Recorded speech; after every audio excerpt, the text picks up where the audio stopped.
तो यार आज के लिए ना काफ़ी सारे स्टॉक्स में एक्शन देखने को मिलेगा, बट पैसा कमाने का मौका कहाँ पे है इस वीडियो के अंदर आपको बताऊंगा। तो चलिए हम स्टॉक्स को देखते हैं। साथ ही साथ मैं कवर करूंगा निफ्टी के लेवल जहां पे आज आप ट्रेड करने के लिए भी देख सकते हैं इंट्राडे के अंदर। चलिए, तो आज ना कुछ एडिशंस आए हैं जैसे कि डॉक्टर रेड्डी और टीसीएस। इन दो स्टॉक्स के इवेंट्स के अंदर हमें एडिशन होते हुए दिखे हैं। तो सबसे पहले डॉक्टर रेड्डी को देखते हैं। इसमें ना जो कल हमें एक पैटर्न देखने को मिला, ये एक ना बेसिकली इन्वर्टेड हैमर टाइप का पैटर्न है अगर ये नीचे बनता है। बट जब ये एक छोटे से अप ट्रेंड में बनता हुआ दिखे तो ये एक शूटिंग स्टार का पैटर्न कहलाता है। अब क्या न्यूज आते हुए दिख रही है डॉक्टर रेड्डी के अंदर, इसके बारे में बात करते हैं। देखिएगा, इस निफ्टी फार्मा जंप्स नियरली 2%। पूरा बाजार डाउन था बट निफ्टी फार्मा 2% से ऊपर रहा।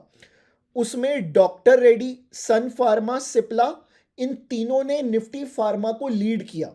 ठीक है, और निफ्टी के जो गेनर्स की लिस्ट है ना, उसमें फार्मा का काफी बड़ा हाथ देखने को मिला था हमें कल के दिन। तो बेसिकली सिप्ला के लिए न्यूज आई थी यूएस से। ठीक है, अब अगर मैं बात करूं, डॉक्टर रेड्डी और सन फार्मा भी उसको फॉलो करते हुए दिख रहे हैं। और डॉक्टर रेड्डी में भी जो इतनी बड़ी कैंडल बनी है ना कल के दिन, ये सिग्नल दिखा रही है कि यस, बायर्स नीचे से जोर तो लगा रहे हैं। भले ही ऊपर से सेलर्स आए हैं बट नीचे से बायर्स जोर लगा रहे हैं, और बाजार में कोई भी पॉजिटिव सेंटीमेंट बनेगा ना तो ये स्टॉक भागने को तैयार हो सकता है उसके पीछे। चलिए, अगले स्टॉक के बारे में बात करते हैं, टीसीएस। क्या एक्शन रहेगा टीसीएस में? काफी टाइम से टीसीएस एक मंदी के दौर से गुजर रहा है और टीसीएस के अंदर हमें भारी करेक्शन देखने को मिला है। जो टीसीएस को एक्सपेक्ट करते थे हम लोग कि ये 4,000 से लेके 5,000 तक भी जाने का दम रखेगा, आज वो 2,000 को होल्ड करने में भी काफ़ी ज़्यादा परेशान हो रहा है। तो क्या न्यूज़ है टीसीएस के अंदर? बेसिकली आईटी में तो हमें क्रैश देखने को मिला ही मिला है।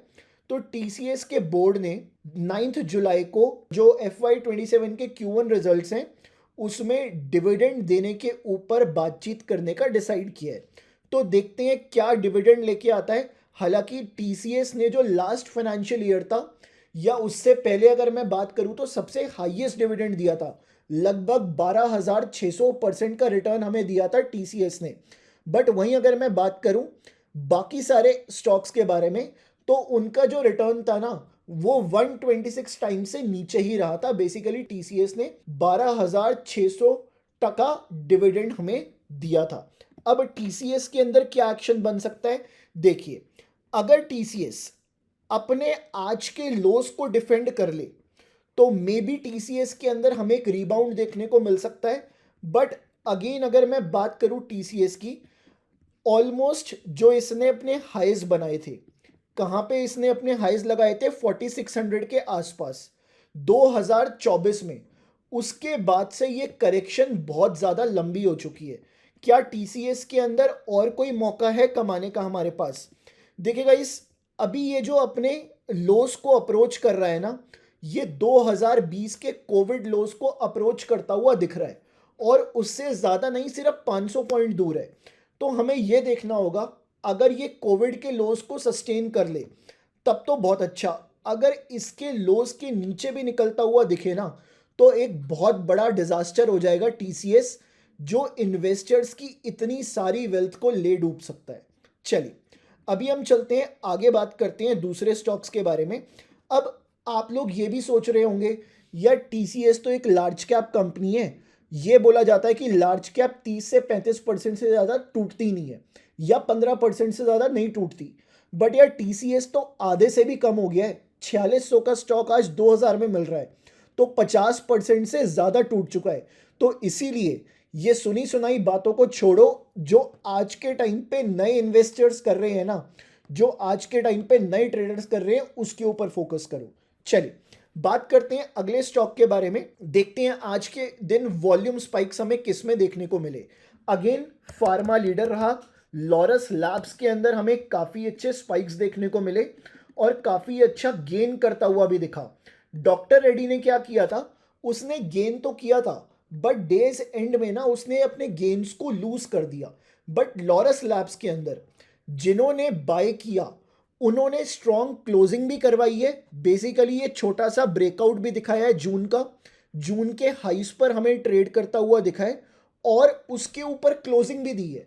तो अगेन लॉरस लैब्स के अंदर हमें काफ़ी अच्छा पॉजिटिव मोमेंटम बनता हुआ दिखा है, जो कि आज के लिए एक one of the most important stocks हो सकता है। देखते हैं सेकंड स्टॉक है हमारा नौकरी। सो नौकरी के अंदर क्या हुआ है, क्या कुछ न्यूज़ है इसके अंदर, क्या कुछ रेगुलेटर्स की तरफ से न्यूज़ आ रही है। देखिएगा इस नौकरी में ना एक डोजी टाइप की कैंडल बनी है। अब ये कैंडल दिखा रही है कन्फ्यूजन। बेसिकली बनी तो ये ऊपर की साइड है, बट कहीं ना ये बायर्स का बायस भी दिखा रही है कि बायर्स स्ट्रॉन्ग तो हैं बट साथ ही साथ कंफ्यूज्ड भी हैं कि हम लोग डिलीवरी लेके जाएं या फिर ना लेके जाएं। अब क्या एक्शन आता हुआ दिख रहा है, क्या न्यूज़ आती हुई दिख रही है, इसको चेक करते हैं। Info Edge shares rise nearly 4% as startup portfolio value reaches 41,300 crore. India में अगर स्टार्टअप्स ग्रो करेंगे तो नौकरी उसके साथ डेफिनेटली ग्रो करेगा। उसका रीज़न क्या है, नौकरी one of the leading platforms है जहाँ पे हायरिंग करी जाती है या फिर जहाँ पे स्टार्टअप्स उनका सब्सक्रिप्शन लेते हैं, पैसा लगाते हैं और नौकरी का रेवेन्यू बढ़ता है। तो जितने ज़्यादा स्टार्टअप्स, जितना ज़्यादा वो ग्रो करेंगे उतना ज़्यादा ही नौकरी हमें ग्रो करता हुआ दिखेगा, अनटिल और अनलेस कोई कॉम्पिटिटर आके खड़ा ना हो जाए। चलिए, सो ये नौकरी में एक एक्शन बनता हुआ दिख रहा है। हालांकि अभी बायर्स थोड़े बहुत कंफ्यूज हो रखे हैं। अब नेक्स्ट स्टॉक के बारे में बात करते हैं, सिप्ला। सिप्ला के बारे में हमने कल भी बात करी थी, आज भी one of the volume shockers रहा है। अब सिप्ला के अंदर क्या एक्शन आता हुआ दिखा, बेसिकली सेम न्यूज़ है। सिप्ला अपनी न्यूज़ की बेसिस पे चल रहा है, बट येस जो इसने मे के हाइस को आज निकाला, सिप्ला ने आज मे के हाइस के ऊपर निकला सिप्ला, बट वहाँ पे ना क्लोजिंग देने में कामयाब नहीं रहा और वहाँ से हमें थोड़ा सा नीचे आके क्लोज देता हुआ दिखा 1433 के ऊपर। अब आज के टाइम पे या फिर आज के सत्र में ये देखने वाली बात होगी कि क्या सिप्ला अपने मे के हाइस के ऊपर क्लोजिंग दे पाता है या फिर यहाँ से वापस एक नीचे की साइड ड्रॉप को चालू कर देता है। चलिए अगले स्टॉक को देखते हैं, एलटीएम। सो काफ़ी टाइम के बाद हमारे रडार पे आ रहा है एलटीएम। सो एलटीएम के अंदर क्या चल रहा है, देखिएगा ये स्टॉक भी काफ़ी परेशानी वाले दौर से गुजर रहा है। एक टाइम पे ऑलमोस्ट अगर मैं बात करूँ 6800 का ये स्टॉक हुआ करता था, ठीक है। 6800 7000 का शेयर प्राइस हुआ करता था, 7500 का, और आज के दिन ये बिल्कुल 50% पे ट्रेड कर रहा है। एक और लार्ज कैप कंपनी जिसका बहुत बुरा हाल हो चुका है एज अ शेयर होल्डर। अगर मैं बात करूँ 3768 पे ट्रेड कर रहा है, क्यों है ये आज न्यूज़ के अंदर, क्या कुछ इसके अंदर चल रहा है। जी हाँ, एज सच तो कुछ देखने को नहीं मिल रहा है, बट येस टेक्निकली आपको आज के दिन एनालिस्ट, मेरे को ऐसा लगता है कि इसको एक डाउनग्रेड रेटिंग देते हुए दिख सकते हैं। तो एलटीएम में अपनी नज़र बना के रखना आज के दिन आप लोग। नेक्स्ट स्टॉक है हमारे पास एनएमडीसी। काफ़ी बड़ा लूजर था कल के दिन का, क्यों इतनी बड़ी गिरावट देखने को मिली है हमें एनएमडीसी के अंदर, चेक कर लेते हैं। देखिएगा इस अगेन ये बात करूँ तो ऑलमोस्ट अपने अप्रैल 15 के बाद के लोस पे ट्रेड करता हुआ दिखा है हमें। ऑलमोस्ट 2 से 2.5 महीने के लोस पे ट्रेड कर रहा है। अब क्या इशू आ रहा है इसके अंदर, उसको भी चेक कर लेते हैं। क्या कुछ न्यूज़ देखने को मिली है हमें एनएमडीसी के अंदर, ठीक है गाइस। एनएमडीसी के अंदर हमें क्या देखने को मिला, बेसिकली न्यूज़ रिसेंटली आई थी 20 जून को, आरवीएनएल को एक बेसिकली कॉन्ट्रैक्ट मिला था, NMDC contract for Vizag blending yard. तो एज सच तो कुछ नेगेटिव न्यूज़ नहीं है, बट 2 जून को हमें न्यूज़ आती हुई दिखी थी मोतीलाल ओसवाल की तरफ से कि 106 के टारगेट के लिए आप एनएमडीसी में एंट्री कर सकते हैं। तो 2 जून कब था, 2 जून इस दिन था, और वहीं पे ही एनएमडीसी ने टॉप बना दिया। 106 के टारगेट के लिए मोतीलाल ओसवाल ने कहा था बाइंग बनाने के लिए। तो 106 तो अभी तक हमें दिखा नहीं है।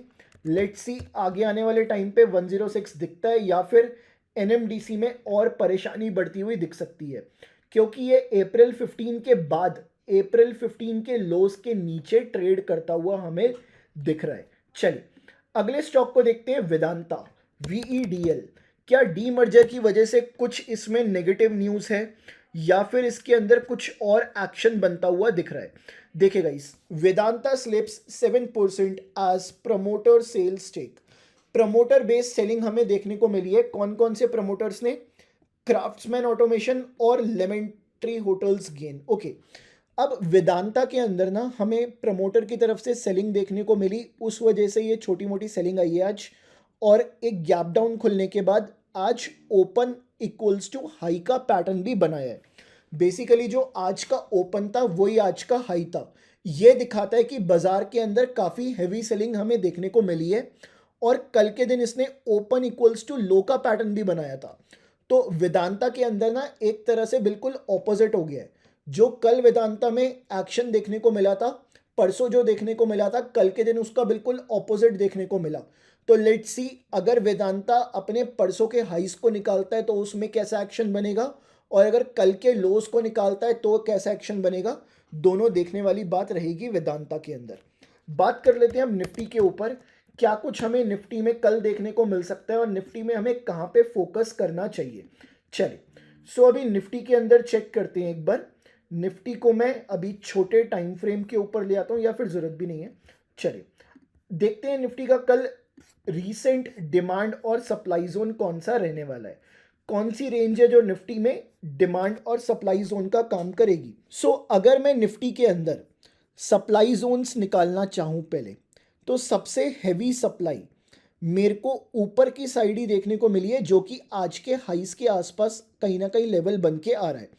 और अगर मैं सबसे हैवी डिमांड देखना चाहूँ, तो हैवी डिमांड भी आज उसी पॉइंट पे बनी है।